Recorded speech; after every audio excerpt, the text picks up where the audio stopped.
She said it's just a party.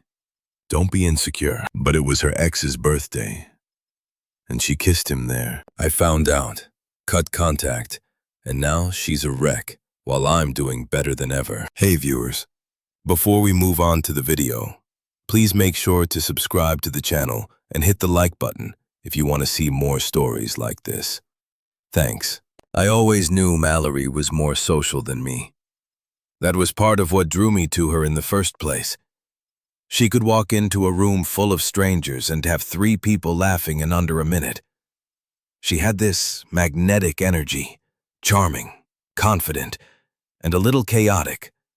But she made me feel like I was her center, the calm to her storm. She used to say, "We've been dating for about 1.5 years. I'm not the flashy type. I work in IT for a healthcare company, keep a pretty low profile, and prefer small gatherings over loud bars." Mallory, on the other hand, worked in marketing and practically thrived on group chats, memes, weekend parties, and team happy hours. She wasn't reckless, not at first, but she always seemed to need to be the center of attention. I told myself it was just a personality difference. Balance, right? Looking back now, I think I was ignoring all the little signs because I didn't want to admit the truth. She didn't respect me the way I respected her. There were always jokes, playful digs about how I was too logical or not spontaneous enough. Her friends sometimes piled on too. One of them once said, "Zach, you give off serious dad energy." And Mallory just laughed and said, "Yeah, but like hot dad energy." I brushed it off. I thought maybe that's just how people flirted these days. I wasn't exactly Mr. Experience. One name that used to come up a lot, especially early in our relationship, was Nolan. He was a coworker of hers, apparently an ex from way back. She'd talk about him like a cautionary tale. Nolan was wild, she'd say. So fun, but no future. The kind of guy you date when you don't care if your car ends up in a ditch. I remember asking her once, "So, how serious were you two?" She shrugged. "We dated for like 1 year, but it was messy. He cheated. I cried. He apologized. I forgave.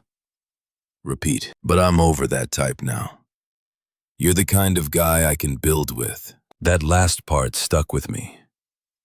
At the time, it felt like a compliment, like I was the grown-up choice. But sometimes it felt like I was also the boring choice, the safe one, the guy she settled into after she got tired of the roller coaster. The week everything went down started like any other. I was coming off a brutal sprint at work, so when Friday rolled around, all I wanted to do was stay in, order takeout, and maybe watch a dumb action movie with Mallory. But when I texted her the idea, she said she already had plans. "There's a party," she said. "A bunch of people from work are going. You wouldn't know most of them. Super casual." I offered to come anyway, but she brushed it off. "It's not that kind of thing, babe. Just a chill night. Honestly, it might be boring for you." I'll admit, I felt a little weird about it. Mallory and I usually did stuff together on Fridays, but I didn't want to come off as controlling or clingy, so I let it go. I said, "All right, have fun. Text me when you get home." She sent back a heart emoji. That night, I stayed in like I'd planned. Chinese food, couch, some forgettable movie on in the background. I kept looking at my phone, waiting for her check-in text. Nothing came. By midnight, I sent, "You home safe?" No reply. At 1:37 a.m., I got a simple, "Yup," with no punctuation. I stared at the message for a while. Something felt off, but I told myself not to spiral. Maybe she was tired. Maybe her phone died earlier. She wasn't big on texting when she was out anyway. I forced myself to sleep. The next morning, I got a good morning with a coffee emoji like nothing happened. No mention of the party, no stories, no photos, Nothing. Just normal. I matched her tone and didn't push. I figured if there was something worth knowing, she'd tell me eventually. Turns out she wouldn't. Someone else did. A couple of days went by. Mallory and I saw each other like usual. She was her bubbly, flirtatious self, kissing me on the cheek when I picked her up, telling me how her manager screwed up the new campaign again, rolling her eyes at everything corporate. Same Mallory as always. I kept waiting for her to bring up the party. Not because I wanted to interrogate her, just because I expected some story. She never passed up a chance to talk about drama, gossip, or who hooked up with who. But this time, nothing.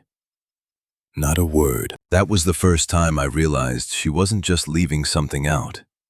She was actively hiding it. 3 days after that party, I got a message from someone I honestly didn't expect to hear from. Tessa. We weren't close, but we'd been around each other enough through Mallory that we followed each other on Instagram and exchanged the occasional meme. She was one of Mallory's coworkers. Friendly, sarcastic, always made a point of saying hi to me when we crossed paths. Her message started simple. Hey, just checking in.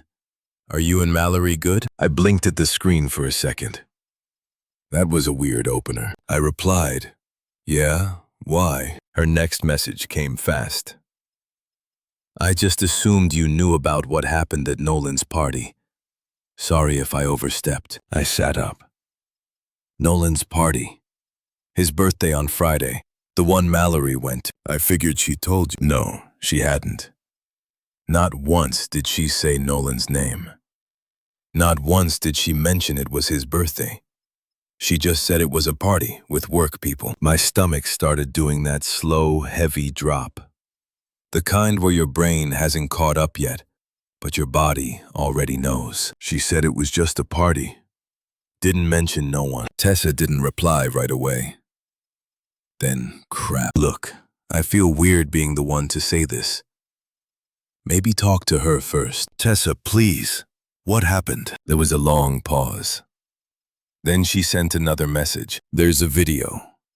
It's not my business to send it, but I'll tell you this. If I were in your shoes, I'd want to know. That was all she said. No details, no hints. Just that. I stared at our thread for a few minutes, then locked my phone and set it face down on the coffee table. It felt like every part of me just stalled. I didn't text Mallory. I didn't ask for the video. I didn't go through her Instagram or try to dig up answers. I just sat there thinking about the way she kissed me goodbye before that party. Thinking about how she'd said, "You wouldn't know anyone there." Thinking about how she sent me a lazy yap at 1:30 in the morning and didn't mention a thing the next day. I got up, went to the kitchen, and washed a plate that wasn't even dirty.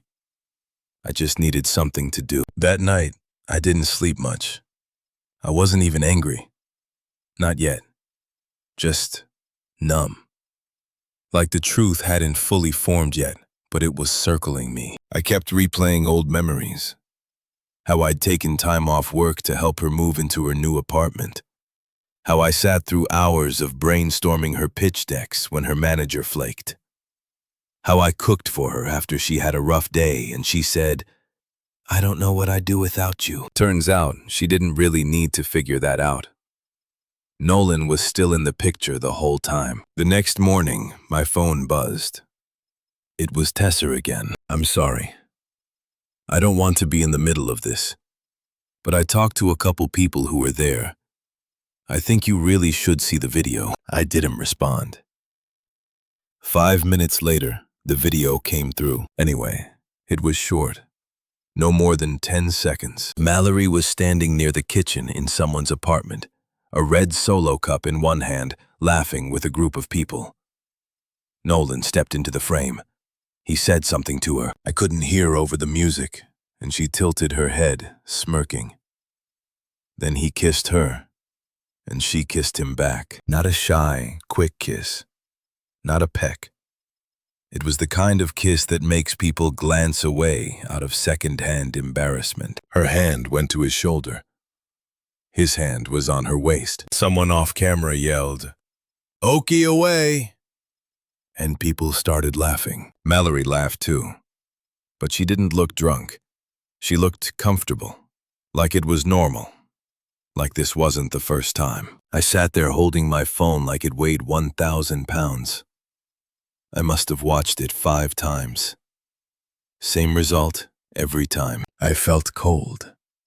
Not shaking, not breaking anything. Just cold. Like my chest had emptied out completely. I didn't cry. I didn't text her. I didn't even save the video. I just closed it and sat there in silence, trying to figure out when exactly I stopped being her boyfriend and started being her cover story. I knew then I wasn't going to scream or confront her. I didn't want an explanation. I just wanted out. I didn't talk to her for 2 days. Mallory texted me both nights casually. No mention of anything unusual. Just work was insane today. You wouldn't believe what Diana said in the meeting, loudly crying face. What should we do this weekend? I was thinking Thai food and a movie. It was surreal reading her messages while having that video burned into my brain. Like I was watching a person perform a version of herself that didn't even exist anymore. But I didn't respond. I needed time to get out of the fog and decide how I wanted to handle it. I wasn't going to scream at her. I wasn't going to beg for answers she'd twist into excuses. I didn't want drama. I wanted clarity, distance, finality. So I invited her over. She came to my place on a Thursday evening, dressed like she always did when she wanted to look effortlessly hot. Tight jeans, oversized flannel, no makeup, but somehow still glowing. She greeted me with a kiss, but I turned my head slightly so it landed on my cheek. She didn't say anything about that, just laughed lightly and said, "Missed you." We sat down to eat. I'd made pasta. I didn't say much. She filled the silence with chatter. Some story about her boss being a corporate tyrant, a meme her friend sent her, how she was thinking about dyeing her hair again. After dinner, I started washing dishes while she scrolled through her phone on the couch. Then I asked without looking at her, "So, how was that party last weekend?" There was a beat of silence before she answered. "Oh, it was fun. Chill. Just some drinks and music." "What?" I dried a plate, then turned around and met her eyes. "Whose party was it?" She blinked. Just some work people. You wouldn't know him." Tessa was there. Was it Nolan's birthday? Her whole body changed. Subtle, but I saw it. The way her back straightened, the way her phone lowered slightly in her hand. Okay, yeah, it was his birthday. But I didn't want to make a big deal about it.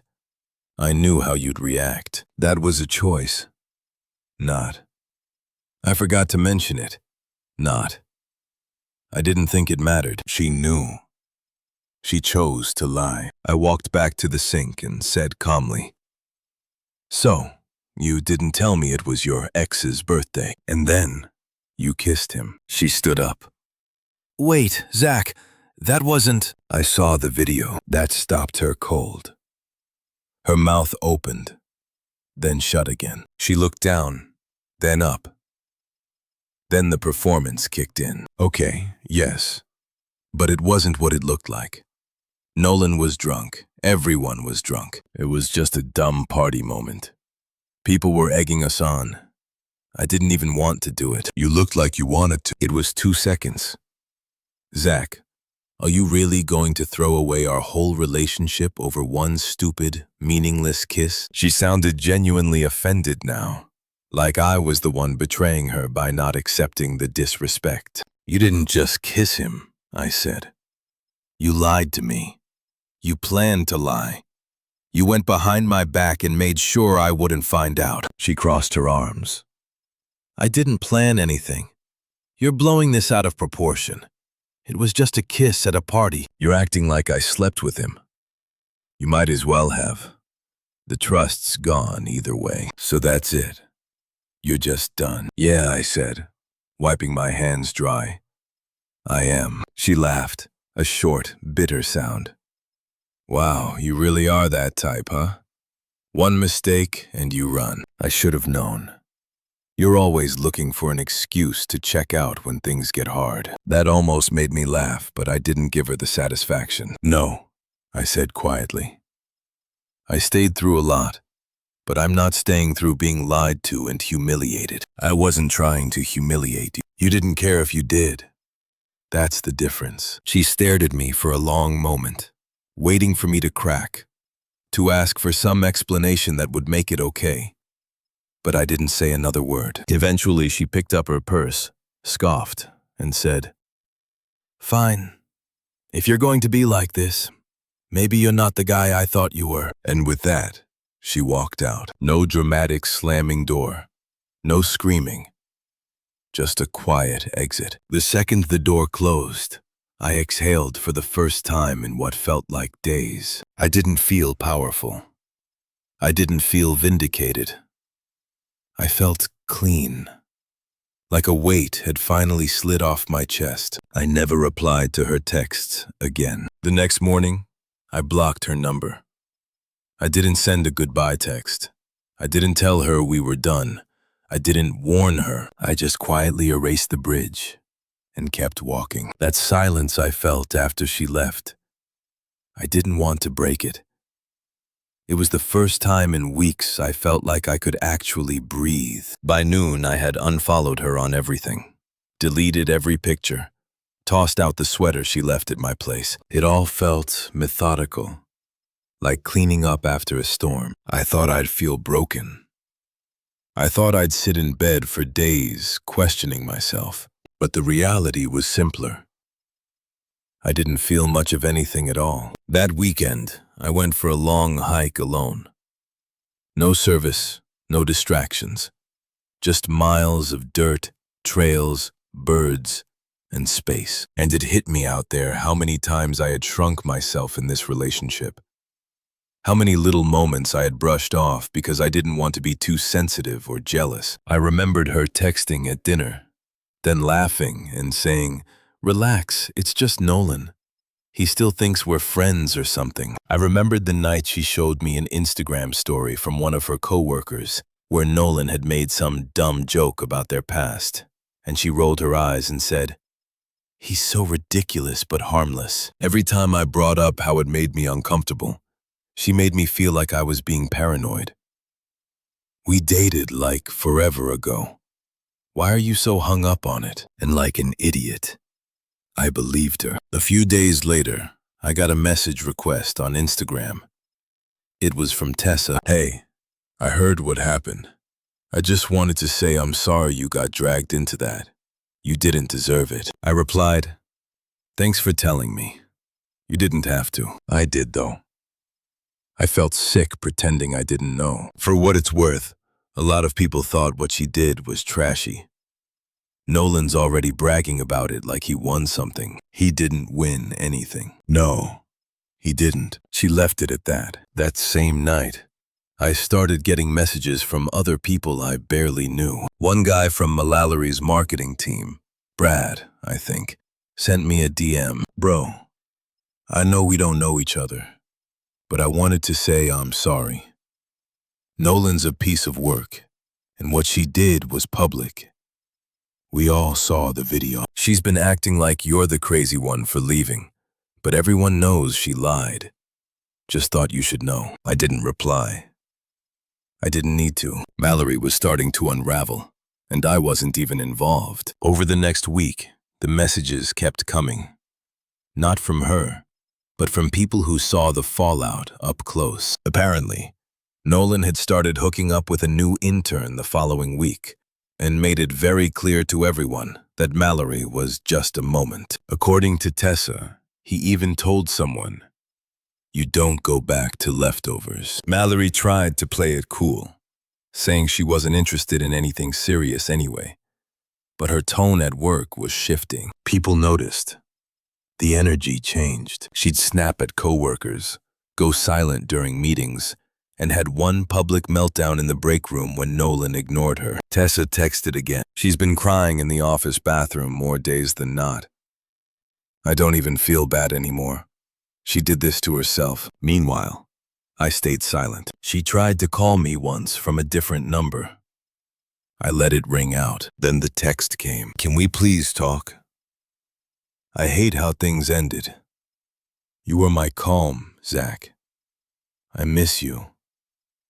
Nolan wasn't what I thought.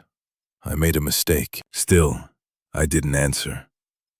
I had nothing left to say. By the second week, she stopped trying to be sweet. So, that's it. You're just going to ignore me like I meant nothing. You're being so immature. You don't even want to hear my side. I guess you were always just waiting for an excuse to leave. Coward. Block. Block. Block. I didn't even flinch. Her spiral wasn't my burden anymore. Let her lie in the mess she made. The truth was, I didn't hate her, but I couldn't even picture the version of myself that ever thought she was the one. About a month passed, long enough that her name stopped showing up on my screen, but not long enough for people to stop talking about her. I was in a better place. Not ecstatic or living my best life yet, but clear. My apartment was quiet.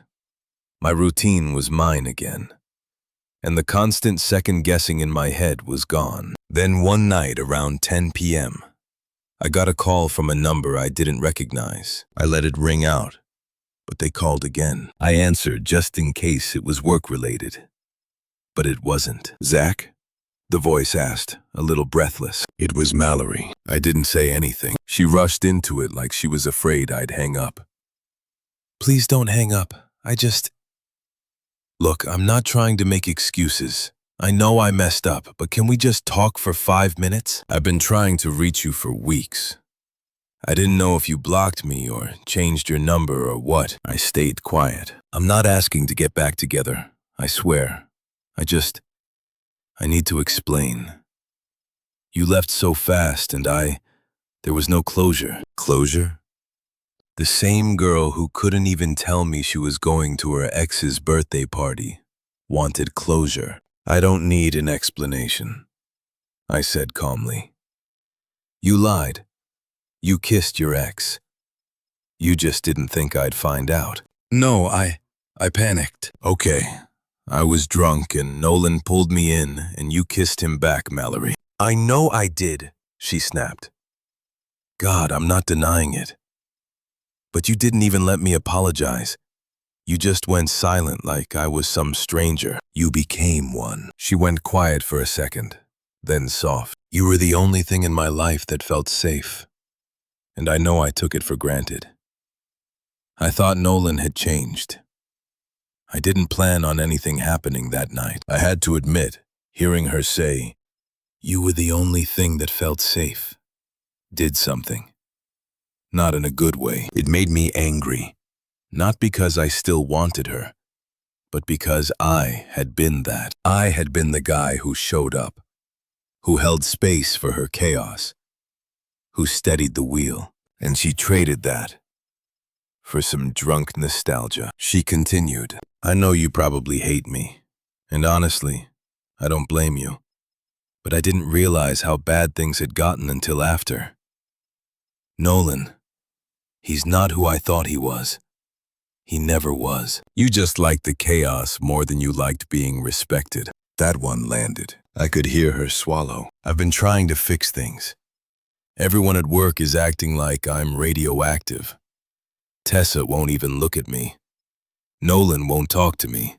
And you're just gone. I was gone the moment you decided I didn't deserve honesty. She didn't say anything. I'm not trying to guilt you, she finally said.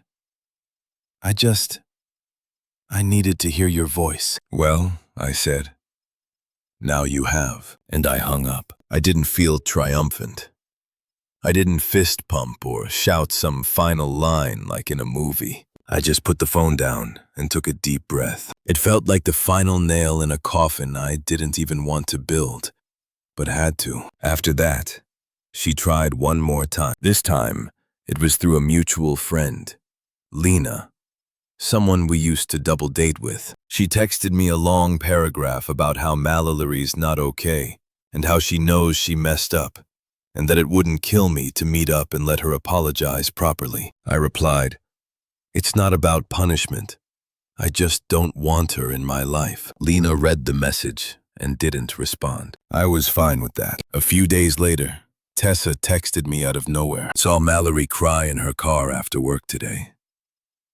Not that you asked, but yeah, karma's doing its thing." I didn't reply. Not because I didn't care, because I did. Just not about her anymore. Thanks for watching. Make sure to subscribe to the channel and hit the like button. What do you think about this story? Share it in the comments.